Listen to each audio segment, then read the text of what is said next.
एकादशी के दिन गंगा के जल में मात्र 7 बेलपत्री डालकर जो नंदीश्वर भगवान अर्थात जो शंकर जी के शिवलिंग के सामने नंदी होता है, उस नंदी के चरण पर गंगा का जल चढ़ाकर बेलपत्री शिव पर समर्पित कर देता है, उसके घर में रुपया रुकना चालू हो जाता है। फिर वो गलत जगह पर नहीं जाता, गलत स्थान पर वो धन जाएगा ही नहीं।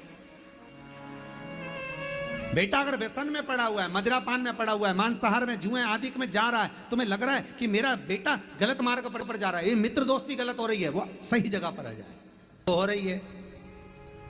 30,000 रुपये महीना, 40,000 रुपये महीना कमा कर लेकर भी आ रहे हो, कमाई तो आपकी हो रही है। 30-40 हज़ार रुपये महीना आप कमा रहे हो, 50,000 रुपये महीना, 1 लाख, 2 लाख, 4 लाख रुपये आप कमा भी रहे हो, पर आया और चला गया, उसका क्या करोगे?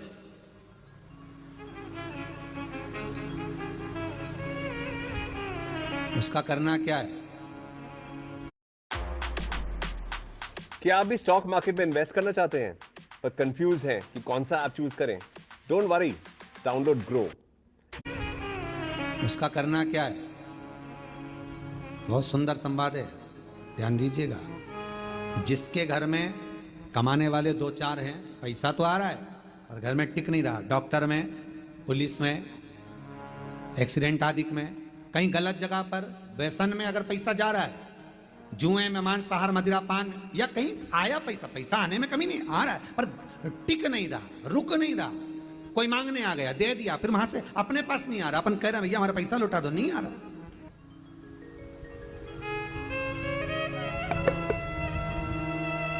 करना है एकादशी।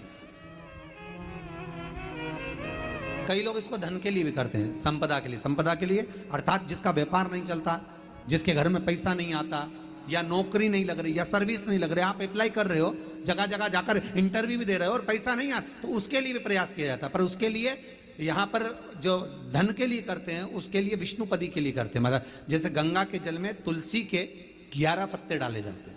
कितने पत्ते डालते हैं? 11 तुलसी के पत्ते डालते हैं, और उसको किसी भी नारायण के मंदिर में, राम कृष्ण शिव, शंकर नहीं, राम कृष्ण भगवान विष्णु, दत्त आदि जितने नारायण के मंदिर हैं, उस मंदिर में किसी भी पात्र में, एक छोटे से पात्र में उसको भरकर रखी आते हैं महाराज। उससे भी जॉब, सर्विस, नौकरी में सफलता प्राप्त हो जाती है, परंतु वो भी एकादशी को ही होता है। कुछ देर तक पात्र को रखा जाता है, फिर वही पात्र का जल किसी भी वृक्ष के नीचे डाल दिया जाता है, उससे भी नौकरी के लिए फायदा मिलता है। गंगा का जल कोई साधारण नहीं। पैसा, धन ज्यादा आने लगे तो पत्नी को कहना चाहिए कि देखो थोड़ा बहुत मेरा मन है, शिव महापुराण की कथा हो जाए, या फिर कहीं सत्कर्म में लग जाए, कहीं ब्राह्मण भोज, साधु भोज, सन्यासी भोज, गुरु जन में, संत जन में, साधु जन में, तपस्वी जन में कहीं लग जाए। ये धर्म पत्नी, जहां धर्म जुड़ा हुआ हो वो धर्म महाराज। कुछ तिथियां होती हैं, जिन तिथियों में अगर आप रोज गंगा का जल शंकर को नहीं चढ़ा सकते तो शिव महापुराण कथा कहती है, स्कंद पुराण कहती है, विष्णु पुराण कहती है, गर्ग संहिता कहती है, गीता पुरुष गोरखपुर का कल्याण का गंगा अंक कहता है कि कुछ तिथियां भारत की भूमि पर ऐसी वर्णित है जिन तिथियों में भी गंगा का जल हम शिव को अगर एक बूंद भी समर्पित कर रहे हैं, गंगा का जल मात्र एक आधी चम्मच भी, आचमन जितना भी अगर हम शिव को समर्पित कर रहे हैं तो उसका सुख आनंदित है। जैसे पंचमी तिथि, नवमी तिथि, दशमी तिथि, एकादशी, प्रदोष, पूर्णिमा, अमावस्या, ये तिथियां हमारे यहाँ जो दी गई हैं, इन तिथियों में अगर हम गंगा का मात्र थोड़ा सा जल भी अगर जल के पात्र में डालकर गंगा जी का जल थोड़ा सा भी शिव के पास लेकर जा रहे हैं, तो ये एक भाव अपने भीतर होना चाहिए कि आप केवल गंगा का जल साधारण शिव मंदिर में समर्पित नहीं कर रहे हो, आप गंगा का जल भले अपने घर से लेकर जा रहे हो और थोड़ा सा भी जल ले जाकर अगर शिव को समर्पित कर रहे हो, तो तुम्हारे भीतर ये भाव होना चाहिए कि मैं गंगोत्री से जल भरकर सीधे रामेश्वर में ले जाकर गंगा के जल को समर्पित कर रही हूँ। श्रावण के महीने में या अन्य महीने में आप शिव को समर्पित कर रहे हैं, ये आपके भीतर एक भाव उत्पन्न होना चाहिए। एक बात आपको कही थी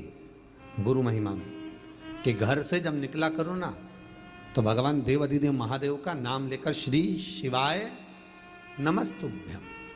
घर से जब निकलो, कोई कार्य के लिए जा रहे हो तो आप श्री शिवाय नमस्तुभ्यम का स्मरण कर कर जाइए। आप किसी काम के लिए आगे बढ़ रहे हो, श्री शिवाय नमस्तुभ्यम का स्मरण कर कर जाइए। जिस समय आपके मुख से श्री शिवाय नमस्तुभ्यम का स्मरण हो जाए, या शिवलिंग का स्पर्श हो जाए, या शंकर का अनुमोदन कर कर ओम नमः शिवाय बोलकर, या राम बोलकर, कृष्ण बोलकर, शिव बोलकर, आपके भीतर जो रमा हुआ है, आप राम को मानते हैं आप राम को मत माने, हम मना नहीं करेंगे। आप कृष्ण को माने तो कृष्ण को माने, हम मना नहीं करेंगे। आपका दिल जिससे लगे, आपका चित्त वृत्ति जिससे लगे, और उस पवित्र भूमि में ना जाने कितने साधक, कितने साधु, कितने तपस्वी, कितने संत, कितने महात्मा, कितने जोगी, कितने सन्यासी, कितने ब्राह्मण जन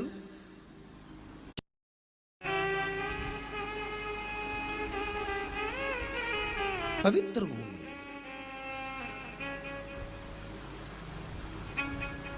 और उस पवित्र भूमि में ना जाने कितने साधक, कितने साधु, कितने तपस्वी, कितने संत, कितने महात्मा, कितने जोगी, कितने सन्यासी, कितने ब्राह्मण जन, कितने विद्वत जन इस भारत की भूमि पर भ्रमण करते रहते हैं, तप साधना करते रहते हैं, उपासना करते रहते हैं, मंत्र जाप स्मरण करते रहते हैं। और जब उनका मंत्र जाप का फल इस भूमि पर प्राप्त होता है तो यहाँ की जो रज है, यहाँ की जो धूल है, यहाँ की जो माटी है, वो सुख का अनुभव करा देती है, एक आनंद का अनुभव करा देती है। श्री भागीरथ बाबा गंगा जी को लेकर आए।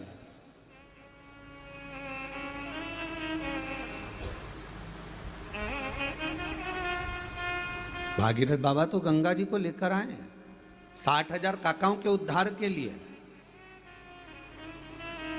और वो गंगा भी बहती हुई गौमुख से लेकर चलते चलते चलते चलते वो गंगा भी कलकत्ता तक जब पहुंची है, गंगा सागर तक जब पहुंची है,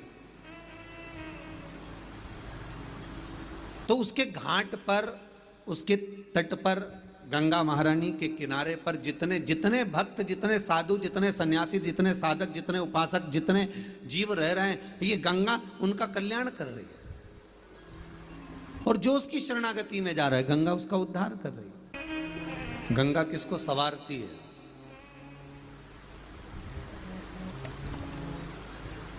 किसी ने कहा कि प्राण छूटे और गंगा जी में ले जाकर अस्थियों को छोड़ दो तो गंगा मोक्ष देती है। विष्णु पुराण में, गर्ग संहिता में, देवी भागवत में, शिव महापुराण में, स्कंद पुराण में लेख लिखे हैं कि गंगा जी ने शंकर जी से वर मांगा था कि मेरे जल में जब तक जीव की अस्थियां पड़ी रहेंगी तब तक वो जीवात्मा वैकुंठ का भोग भोगेगी।